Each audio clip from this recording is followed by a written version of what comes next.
I am so excited to be celebrating Small Business Week by talking to two of my favorite entrepreneurs, Dawn Binns and Kerry MacDougall from Insight Brand and Marketing Studio. These partners have doubled their team, rebranded the business, and won an international award, all in the last 20 months during COVID. Hello, my name is Sara Roach-Lewis, and I am here to help guide Kerry and Dawn through their entrepreneurial journey and dig out the nuggets for those of you who are just starting out in business, and to get some of those stories that those of you more seasoned watching will go, uh-huh.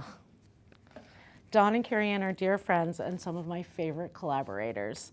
As marketers, they are always focused on bringing their clients' stories to life, so I'm really excited to have the opportunity to pull back the curtain and learn a little bit more about their own entrepreneurial journey. So Kerry, can I start with you? You founded Insight Brand and Marketing Studio, so can you just give me a little of your founding story? Yeah, I was living in Fredericton at the time, and I was working with a wonderful organization called Sport New Brunswick, and I was thoroughly enjoying my career, and an opportunity came back here in PEI for my partner and I to move back home and settle in, so we certainly took that opportunity. And when I moved back here, there wasn't a whole lot happening kind of in the market in the area of marketing and branding, and I couldn't really see a fit. So with my partner's encouragement and my own kind of desire for more, I started taking on very small marketing projects while I was at home with my son, who was 5 at the time. And what's super cool, and kind of a side note, is that I still work with some of those clients from way back then. So it's a very kind of cool thing. But so I started working one-on-one with some small businesses at the time, and raising my son, and then I soon was expecting with my daughter. So it was a really good opportunity for me to kind of pursue marketing with my own flexibility and my own schedule, and still be a mom to my 2 kids. And in hindsight, I always knew I wanted to be an entrepreneur. I grew up with a really business-minded mom who was very respected in business and in her own profession, and I got to watch that growing up. So I think it was always kind of inside of me, but it was a good first step to kind of start working with people one-on-one. And then it was neat. People started to kind of want me to implement some of the strategies that I would give to them, and so I hired my first staff member and my second staff member, and I got a small office in Charlottetown. And then shortly after, probably 2 years after, I had the pleasure of meeting Dawn, and I knew our connection was very strong right out of the gate, and I knew that we could do great things together. So we met over a bottle of wine, or maybe 2, and decided that we would venture out together and grow something kind of cool together as a team. Amazing. And that was 10 years ago that you guys, you came on? It was Dawn? absolutely 10 years ago, and I had seen Kerry, and we met, like I said, we had a parents' hockey party, is actually what it was, a very island way to meet each other. And we met and we started talking. I had seen Kerry Ann, I had said, I know you on Twitter. She was Insight PEI, was her Twitter handle, and that's how I knew her first and foremost. And I was exploring and looking for different opportunities to myself, and while I hadn't personally said I want to go be an entrepreneur, I'd always pursued entrepreneurial type of things. Right. And so when I met Kerry Ann and saw what she was doing and saw how we connected, but also how we had very different skill sets and things to bring to the table, which I think is a great foundation of who we are and how we work, it was a great opportunity to just jump in. Amazing. So I want to do something just a little bit different for the early years, and I just want a little bit of rapid fire on the early days. Just the first thing that comes to mind. Tell me about your first office. 500 square feet and smells like cabbage. Next. Pretty much. And we packed ourselves in. It really did not look appropriate, that many people in one space. There was a lot of people in one small space. But I will say, it really warms my heart, because I think back of getting that space. And it was really tiny, but my parents came in to help me, and they tore down a wall and patched the walls and painted, and we made it something kind of great. Remember when we added the boardroom and we thought we're the biggest thing ever?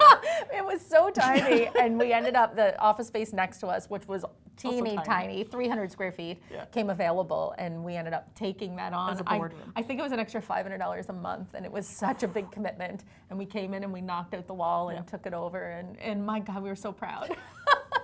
It was fun. Yeah. We can see it from here. It's It's right there. So great.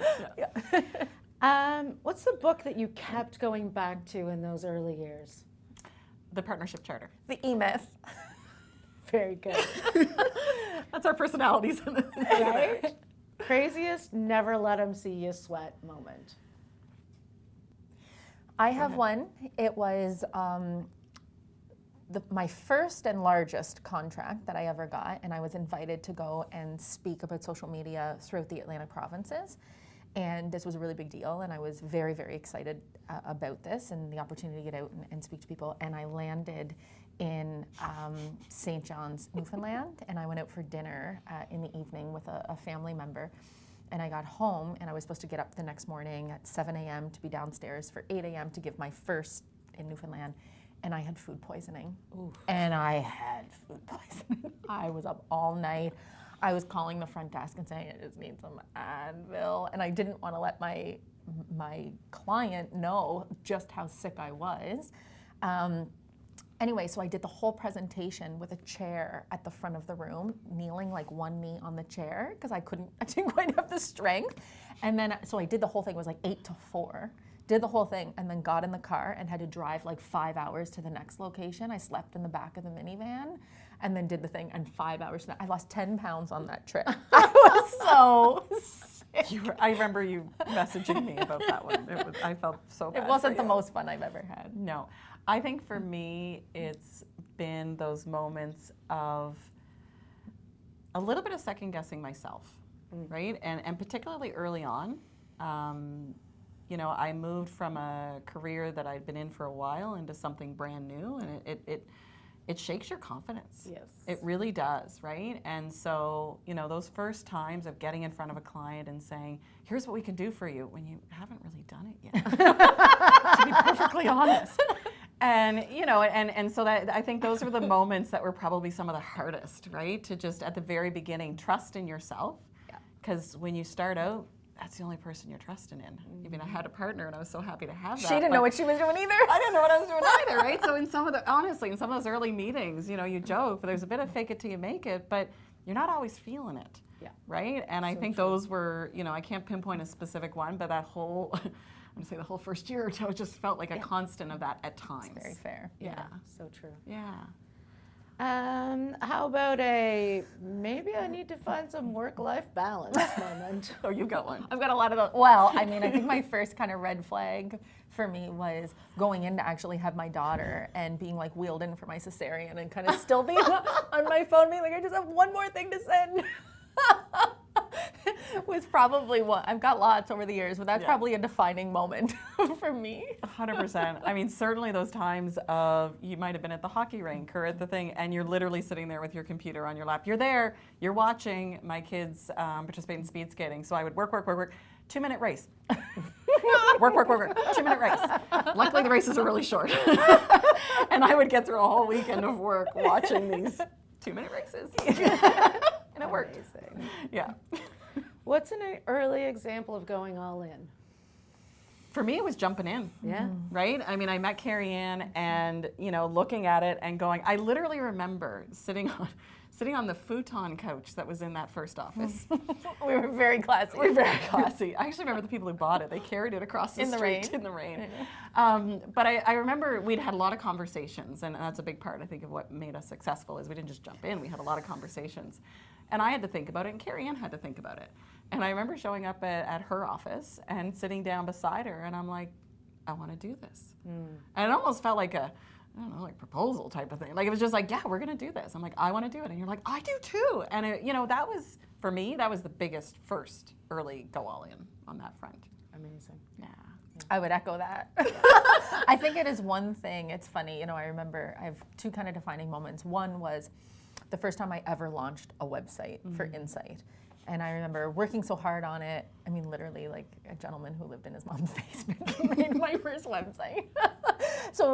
Working through that, and then the night that it actually clicked live, and having a bit of a breakdown. And I remember my partner saying, like, what's happening? Why are you, so emotional? And I said, because now everyone will know if I fail.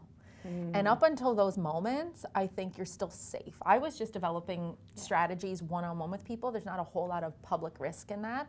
But then when you get a logo, then when you get a website, then when I met Dawn, it's just not just me anymore. It's us together, and now we're going to do the thing. And so all of those moments, we're going all in terms of, it's just more than just me right now. Well, thank you. That was fun. That was fun. That was a walk down memory lane. Yeah. So I want to thank the marketing students at Holland College because they actually submitted some questions for this interview. They made life really simple. It's great. Love when that happens. So I'd love to hear from you. What is your favorite and maybe least favorite thing about being a business owner? I often say, people, so we go back to work-life balance of kids. Kids are like, oh, can you be here? And I'm like, my life is really flexible until it isn't. Yes. And I think that's you know what I mean? So I love the fact that, we have that flexibility and we have those options. But on the other side is when it's not, it's not. Yeah. Right? There's not someone who's, going to make the paycheck no matter what I do. Yeah. That's not going to happen. So that certainly flows in there. And then, the other big piece of it is the people, right? And so we get to build and create this place for the people who work here and the clients we work with. So that's a big piece for me. Yeah. My least favorite part, I struggle with that because I really believe that I'm meant to do what I'm doing. Sure. So I don't have a least favorite part. I have more stressful parts of the job, especially early on, trying to make payroll and knowing that you are responsible for somebody bringing home their paycheck. That's a lot of pressure, but also the thing that drives us. We've always made it work. Yeah, it's the type of thing that, it's those stressors, but I don't think we'd want it any other way. No. That's why we're doing it, right? If we wanted a regular job where I don't want to say there wasn't as much pressure, wasn't as much riding on it, then we'd go get one. Yeah. And I think that's it, right? So those are the hard parts, but those are what drives you. And those moments when literally we're like, okay, so what do we need before Friday? And, they're like, okay, what are we going to do? And just you move into action. Just make it happen. It's kind of awesome. It's kind of awesome. I have known you both for almost a decade, and I rarely hear you talk about your competition. And so the question is, how do you position yourself to compete with other agencies? And what would you say sets you apart from the rest? Okay, that's a super question. And anyone who knows us will tell you, we are driven by our competition because they are so good. And that's not a fluffy, we are in a small market here. And the fact that our competitors are as talented as they are makes that even more necessary for us to be watching and pushing and doing. So it's a really good thing that our competitors are as high quality as they are because it elevates all of us. Absolutely. So that's important.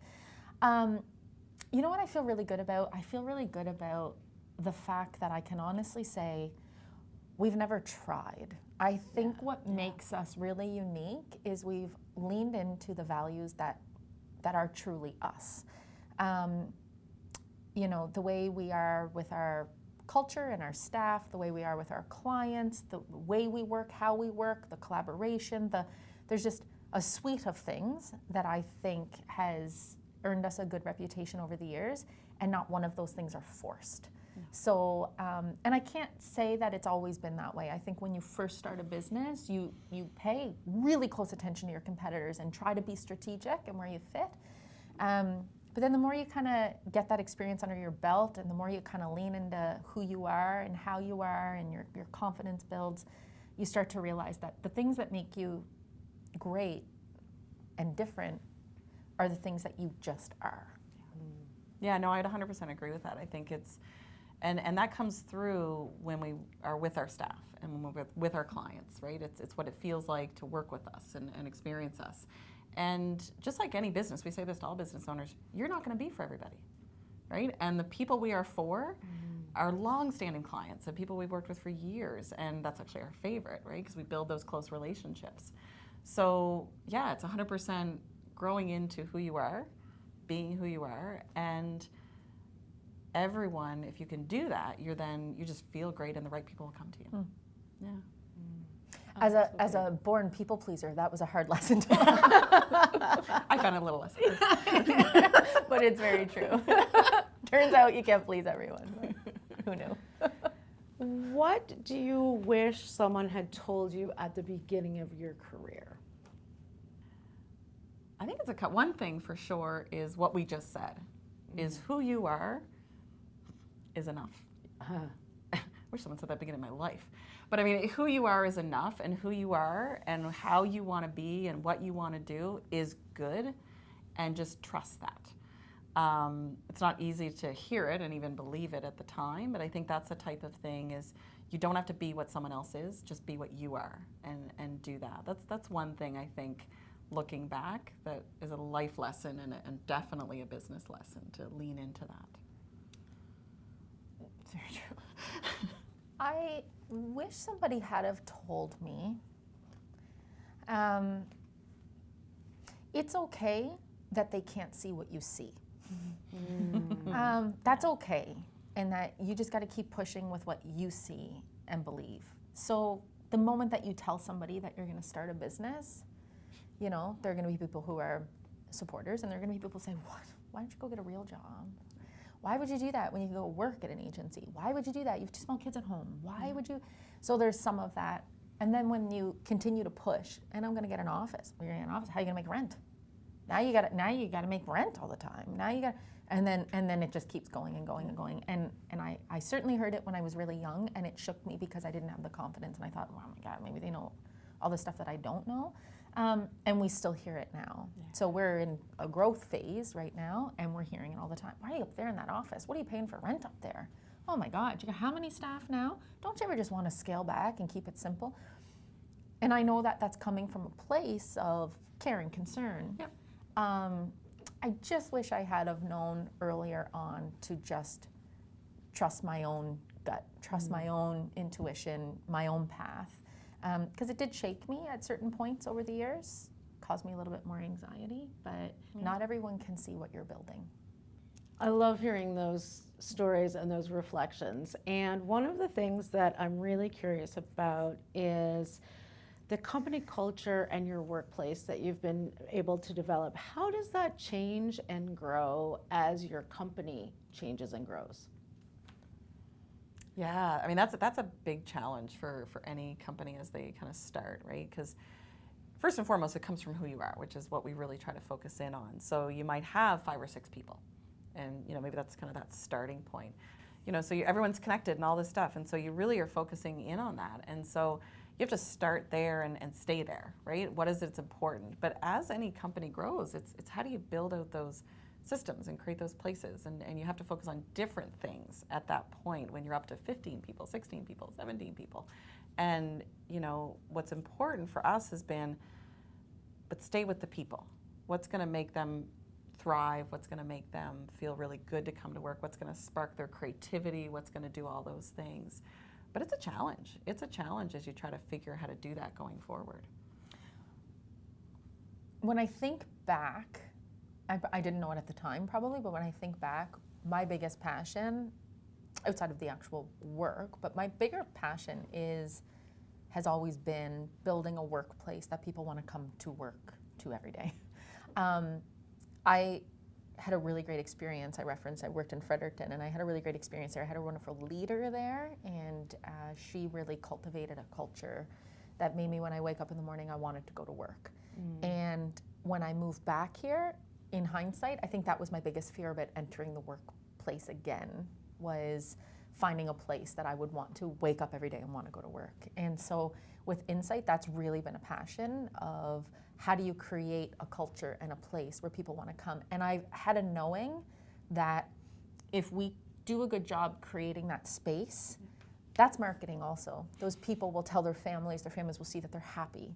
They'll tell friends who also have businesses who also, so there is a value system in there of I want to be a great employer that people respect and feel flexibility and feel good about. And the strategic side of it is in saying, and that's just good business. and that'll come. So that's always been a value system. I will say Dawn and I have been, over the years, spent a lot of time articulating what those values are to try to make sure, try to make them tangible. So we have that in place. The scaling up of that has been something that we've been really mindful of. And it hasn't gotten away from us. There's points over the years where I can see it's gotten away from us for various reasons. And now I'm excited that our culture today is exactly the vision that we had when we set out 10 years ago. And the way in which we did that was making those values tangible, what we want it to look like every day, and then surrounding ourselves with people who fit that value system, not just the skills to do the job. So, when we hire for a position, we look and we say, what are your credentials and what are your experience? But that's not the most important thing we look for. We look for your values around how you treat other people, your values for how sensitive you are to your clients. And that we spend a lot of time talking about those things. Your values around being a team player. If you've participated in sports, that's a bonus. If you've, those types of things. So we've really looked for people who share that system first, and then the skills and the experience are things that, that they can come later. I do remember reading a book, Arlene Dickinson's book, All In, one time, and she references this point in her company where they had a lot of clients, but things weren't going really well. And when she lifted her head up and looked around, she was surrounded by people who were just like her, which is my natural tendency. I'm very drawn to a certain energy. So I love an extrovert. I love a brainstormer. But that doesn't necessarily make for a great overall culture. It was a good lesson for me in reading that book. So now, we've tried to surround ourselves with good people who have the good values, but they're introverts, they're extroverts, they're thinkers, they're feelers, and I think that coming together has contributed to the culture that we have today, which I'm so proud of. Absolutely. When we put the team together and we onboard someone new or they're interested, like, what's your favorite thing about being here? And every time, it's now a running joke in the office, they all say, the people. But it truly is authentic, right? In that they love the fact that, the people that they're working with are their colleagues, their friends, their teammates, their cheerleaders, all of those elements. And you just see it happen. When they decide to, come together and decorate someone's whole desk because they're graduating, you just feel it, right? And it comes from those values. You can just you meet those people, and then that just translates to everyone else. It's amazing. It is amazing. Clearly, we're very excited about the culture piece. We are, and it takes work, right? It takes the training. Yeah, we've done training sessions. Yeah. We've, that whole, we've done stuff on your personality. How do you understand yourself? How do you understand your client? How do you understand your teammate? I mean, all of that, it's personal development then becomes professional development. And really, practically speaking, there is a difference to managing a team of 18, wanting to continue to grow that, and 6 or 5. Absolutely. And so if you are just so focused on skills, you miss that. That's the skewer that runs between everything. Good humans who want to do good work, who want to be each other's cheerleaders, be each other. And I mean, I will say too, that continues to be our role here. We have people now who, do some of the things I used to do, but I come every day and check in with everyone, and we're investing in activities and things at the office to build trust with the it's an ongoing thing. It's not something you just do and walk away from. It's an everyday investment. If you don't have trust in your workplace, you don't have culture. If you don't have people who can trust each other, it falls apart pretty quickly. So we see that certainly as still our role every day. I still remember another book you read, which was about leadership, and the best leaders are actually the ones that prepare people to move on if they're ready to. And we've had that, right? We've had people move on to other roles or other opportunities, and every individual that comes in here, we'd love for them to stay forever because we love them. Most individuals that come in, just to be honest. Okay. There's been experiences over the years, but I mean, it's you want that, right? You build that team, but some people are coming in early in their career, and some of the best conversations we've had with staff is helping them figure out what actually they do love to do, right? I love marketing. Well, marketing is a mile wide and deep, right? What could it be? And that's exciting too, is to help watch people grow. We've even seen staff even in a 6-month period go from, you know, this level of confidence to this, to this, to this, that feels so good, right? It's great for your company, but it's the person. You're just excited to see them grow in that career. So I think, you know, that's the other thing. We want to grow people. We're growing them as individuals within our company, but we also know if they do go on to other places, they're our future clients. So talking about culture brings me to growth. You have had such amazing growth over the last number of years. And I mean, if we're really thinking, you know, 18 people, it means that there's been some serious growth happening. So tell me a little bit about that. What was your biggest aha when it comes to managing growth? There's growth to manage? Well, I was going to say, it's not straight, right? Like, you know, if you go all the way back, you know, you think, oh, we're growing. It's not linear, right? It's not a straight line up. So that's one of the biggest first things is it's going to go like this, and then it's going to stall, and then it might do this, and then it might do this, and then it might, and then it. So there's that whole process. And so one of the first things is, when are you ready to trust that growth and lean into it and go all in, right? You know, because that can be scary, right? Because it's like, okay, we've got the work now, but are we going to have the work next week? Are we going to have the work next month? Yeah. Is now the time to buy or to purchase this, or, you know, get a new employee?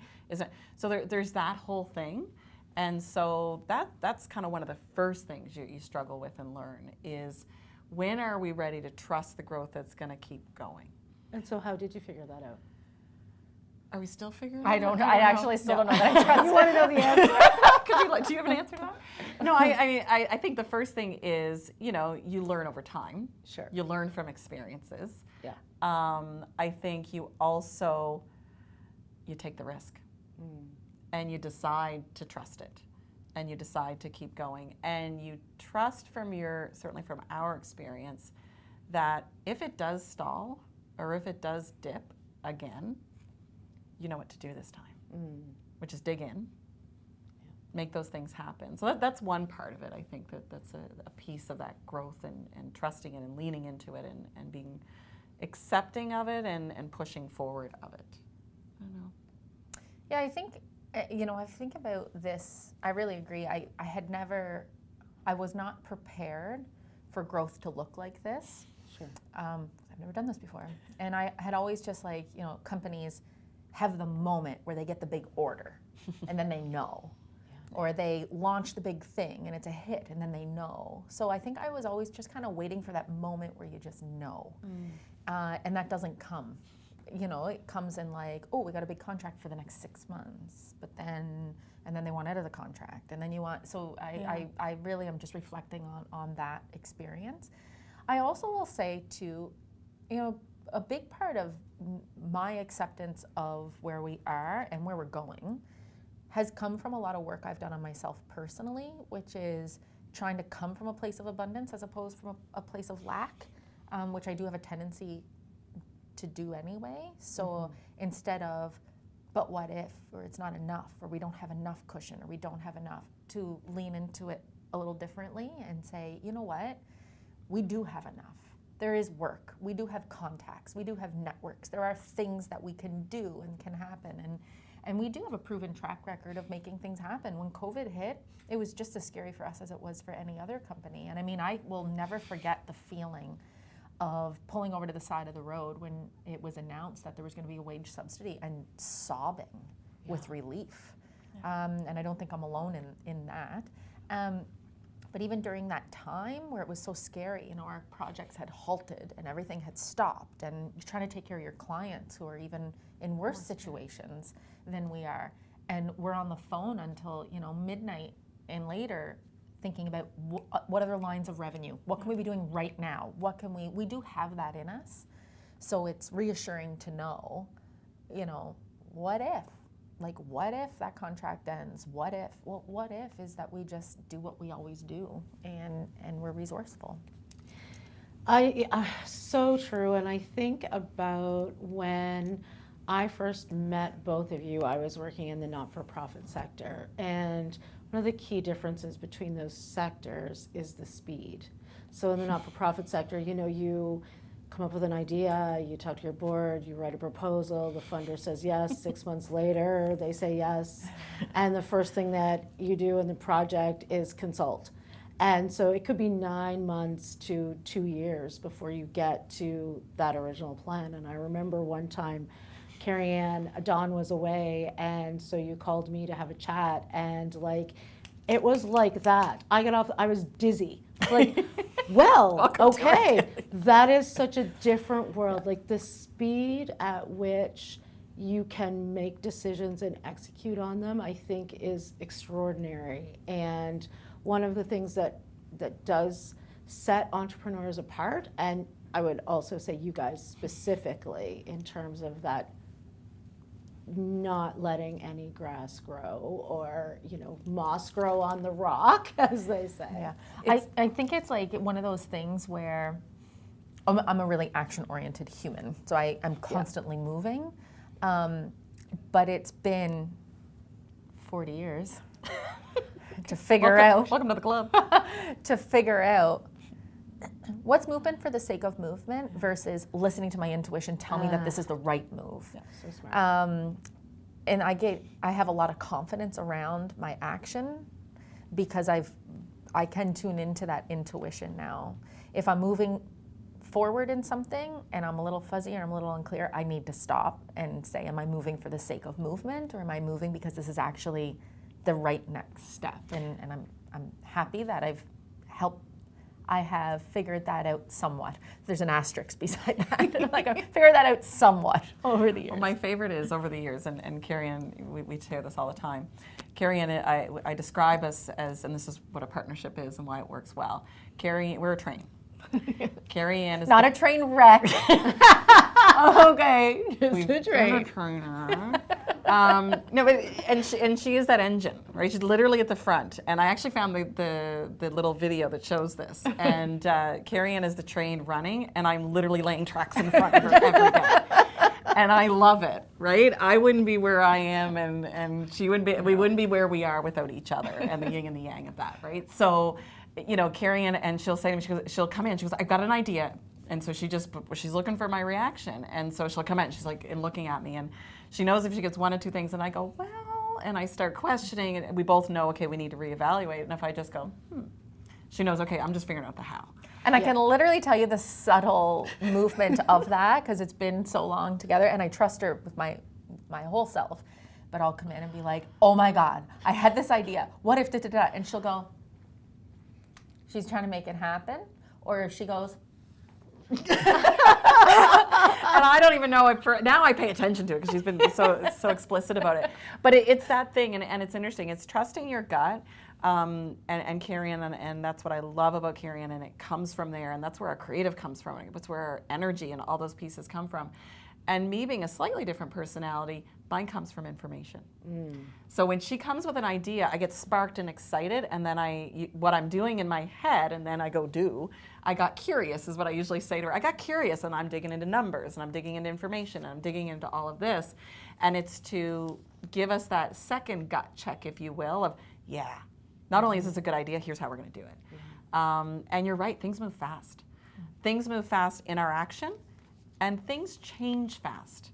You can all of a sudden have 3 new projects in 3 days that you weren't planning for, and you can lose 3 projects in 3 days that you were planning for. And that is the yin and the yang of what we do. We can change it, but I think our lived experience is recognizing, as Kerry Ann said, it's a wave and we're going to ride it, right? And sometimes you jump on that wave and you're riding high, and other times you're just holding on for dear life but you don't get dragged underneath in the undertow. But you're going to do it, and trusting that the skills you have, the energy, the tenacity, the team you have now is going to keep it rolling. Yeah. You guys have touched on it, but I'd love to circle back to your partnership. And, you know, just thinking about that in terms of your partnership, what kind of advice did you get in the early years? And did it run? Was it accurate? No. I say, you know, and Kerry Ann referred to this about, you know, people would say certain things, you couldn't see what you could see. Yes. And so, yeah, the first things I had a family member even say, well, is it 49 or 51? Is it 50-50? Is it this and that? You know, partnerships don't work. Partnerships between women definitely don't work. That was certainly a theme. And you're just kind of looking at them going, yeah, but you don't know us, right? At the same time, I think some people think, and some people do, you just jump into it. Like, oh, we really had fun. We had fun drinking wine, so we just jumped into a partnership. Yeah. No, we actually didn't. We're smart businesswomen. We're smart women. And so, you know, me being the information person, Yes. which is what I did, I got books, and I referenced, you know, the partnership charter. And we dated, we called it, right? We went through this book of questions to ask each other and play out scenarios. What if this happened? What are you going to work on? What am I going to work on? What am I going to be involved in? You know, what if one of us got sick? What if this happened? What if that happened? We literally walked through all that stuff before we even decided, right? I remember Kerry at one point saying to me, I don't need somebody who does what I do. Yeah. That was a really smart, you know, statement to somebody as you're considering who to bring into the company that she had started. And I was like, yeah, that makes perfect sense. If you're going to bring someone in, they have to complement and balance and all of those things. So first of all, I think they can work, but does take time to set the right foundation. And then just like any other relationship, it's had its moments, right? It's a marriage in a whole different way. Yeah, it is. It's just like any other relationship. It's about good communication. So that book really prompted great questions for us to have good communication. And then it's something that we work on every single day. I mean, honestly, over 10 years, we've left meetings and said, hey, that didn't feel good. Why would you have said that? Or, hey, how do you know, I can't go to that event next week. Can you? Well, I can't, because it's an ongoing thing. But I think the foundation that we built up front really set us up for success to be able to have really good, honest conversations. And I think it is like any other relationship, and I referenced values in building culture. It's values in our partnership. We are building the same thing. We are in this together. We have had good conversations about what our vision is, what success is going to look like. We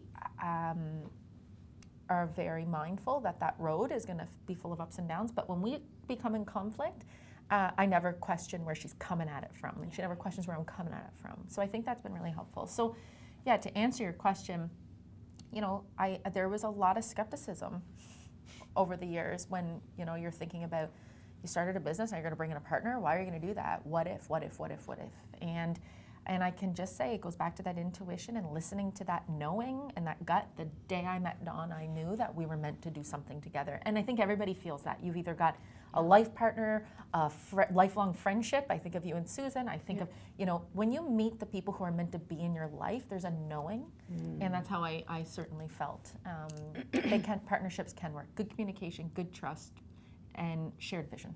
And I think it's also recognizing that it's not going to feel good all the time, right? Just like any other relationship. There's going to be times when it feels challenging. The business is challenging. Your personal life might be challenging. Your circumstances, something with a staff member, all of that. But it is, it's trusting that and sticking with it too, right? That is a big part of it. And saying, you know, we've had conversations, right? Like, are we going to keep doing this? Like, does this make sense? Are we crazy? But we both land in the same place, and we both say, no, this is what we want to do. We're going to make it happen. And no one else will hire us. Who wants us now? We're over 40. She's so happy she could say that now. I know, I could say it now. Utterly unmanageable, unemployable. Well, and you see that, right? You read different things. You read, you know, Arlene Dickinson's All In. Part of it was she's like, I was a horrible employee. The worst. I questioned too many things. Right? You know, no one wants us now. So I did not know that you won an award. Tell me about your award. I honestly, I am very pleased that we won an award, an international award called the Summit Award. I'm very excited for our team who earned that award. It is recognition for basically a COVID recovery for a client. Okay. So we won it for our work with Tourism PEI and Activate Our Island. And I am bursting for our team who worked so hard on that account. And I really, it just brings me back to the days during COVID where we're all working from home and coming up with this concept, and everybody's got their own emotions and feelings during COVID, but we all poured ourselves into this project together, gave it our all, and we have received recognition for that. And I'm so pleased and so honored to just get to work with this wonderful creative team who have been so positive through some really challenging times, remained so collaborative with their teammates through these really challenging times, and now that we get to recognize that feels really good. Yeah, they're a great team. Yeah. So great. Well, congratulations. Thank you for that. Yeah, Thank it's you. amazing.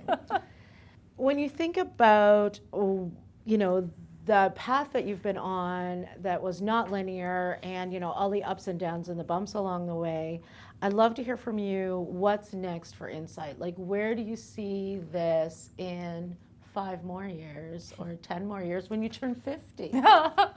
10 years, by the way.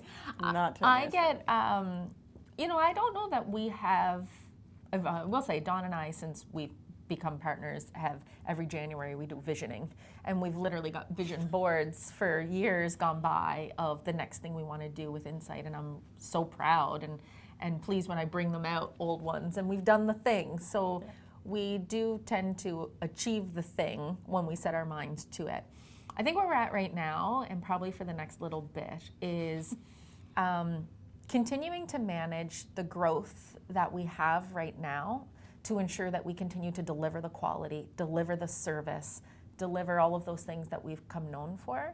So what's next for the next little bit is continuing to take care of our team, to continue to take care of our clients, to continue to do great quality work.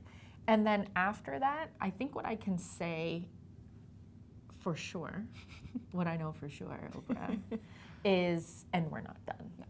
We're very excited to continue to add team members to our team, to take on new, exciting, and challenging projects. It serves both of our why, that we are contributing to this creative climate that's here on PEI. There's a lot of energy here. There's a lot of great work happening, and we just get so excited to be a part of that. When we get to bring someone back home to PEI, because now there's a job for them. When we get to bring new people who have never been to PEI before here to work, that's all feeling really good. So continuing to manage our growth right now and deliver is really important to us, and then to continue to add to our team, add services, service, you know, other clients that challenge us. We're really excited for that. Yeah, I mean, it's exciting to watch this happen, and, you know, part of the growth for our team is we're building leaders within our team now, right? You know, before, when you're 5 or 6, we described it, right? Kerry and I kind of manage everyone. Now we've got people who are learning to be leaders officially, right? Everyone's a leader at different times, right? But leading a full creative team, or leading our whole, you know, digital team, leading our public relations team. So we're actually, you know, that's the exciting thing too, is we're continuing to grow as business owners, and our company is growing. We're watching individuals continue to do that too, and so they get to grow creatively, but they also get to grow, you know, as business people, and that piece of it, and that's really exciting. And, you know, Kerry-Ann's right. We're focused on our team, we're focused on our clients we have, and we're focused on preparing because we're not done, right? And so when I think about the business development side of this, or the, you know, capacity, we're putting more robust systems in place. We're putting, you know, the system that worked for 5 people doesn't work for 15, and it's got to be able to work for 30. If that's the number we land on, we don't know, right? But we're not done. So it's, you know, as a business owner, you know, as small businesses kind of go from here to there, you can't assume that the way you always did it is going to work for the next phase. And one of the things I think we've also been really good at over the last 10 years, painfully so at times, is not putting our heads in the sand. And so we can look around and go, this isn't working, and we need to do it differently. Doesn't mean we did a bad thing to start. It's like we did what we knew when we knew it, and now we know something different. And so continuing to evolve how we do our work as well is a big part of this, so that we're prepared for the great opportunities that we know are coming. We're prepared to create opportunities for our staff. It's a part of that growth phase, I guess. Yeah. Yeah. I'm curious about that when you say to not put your head in the sand. What does that look like to not put your head in the sand? Because, man, I think that's easy to do. I think as entrepreneurs or business owners, sometimes the passion can overcome you. You are so focused on the thing you want to do, the thing that you're building. You are so sure that it's the right thing and that people need what you have to sell and that you're doing it the right way. And it comes from a place of passion that can overtake you. And so it's can be easy to say, the pricing's just fine. The pricing's always been that way. People have done it and we're going to do it that way. Because it's easier to focus on the passion and doing than fixing the pricing. I don't know if that makes sense. Yeah, So you totally. just let the passion kind of take over. And I think, you know, I have many people that I admire in business, mentors, people I look up to, and they always face the hard thing. And they're not afraid to say, hey, that's not working anymore. It's not that what we did was bad, but it's not working anymore and I need help. And so I look back, it's one of the things I'm most proud of probably about our partnership, about growing the business, was not putting our head in the sand when something wasn't working, when cash flow was tight. It's not just, it's optimism of it's gonna get better, but it's not head in the clouds of it'll just magically get better. It's like always having to deal with the thing. You know, and you've heard people say over the years, you know, if you've got an issue with an employee, address it quickly. Yes. Where sometimes that's really uncomfortable and it's easier to just remain over here where it feels really good and just not deal with this thing over here, but then that festers and builds. Yeah. So there's been many times over the years where we've had to have really hard conversations about our business that aren't always fun to have, but you have to do it. Because that's how you're going to continue to grow and succeed. And I get so excited now. I mean, we're hiring people. Our team, they've far surpassed where I've ever been in my career. Like they know more about, honestly, they know more about creative than I do. They know more about running an agency that I do. And so the humility of walking in and being like, does this make sense? Like, does this process make sense? As opposed to being so proud and so passionate of saying, but this is how we've always done it. So facing those things, I think, are really, really important to growth. The business has outgrown me right now, is my vulnerable statement. I still want to be in it, and I still want to be working in it, and I still want to be learning, but I also need to lean on all these other people who are going to continue to get us where we're going. Yeah, the people who have more knowledge. The best leaders surround themselves with people who know more about both the things that they know than you do. And but we still have the drive and the passion and the values and the culture and that piece of it. But yeah, it's sometimes going, yeah, you can't just say, well, that's a one-off. That's a phrase that a lot of people, and we've done it. Well, is that a one-off or is that a trend? Theme, yeah. Is that a trend? Is that a theme, right? We used to joke when early on when we do social media presentations. Right, yeah. So they're like, well, or someone went on my gave me a bad review for my hotel and they said my mattresses were lumpy. And I'm like, was it just one person? Were there 10 posts saying that your mattresses were lumpy? Because your mattresses may be lumpy.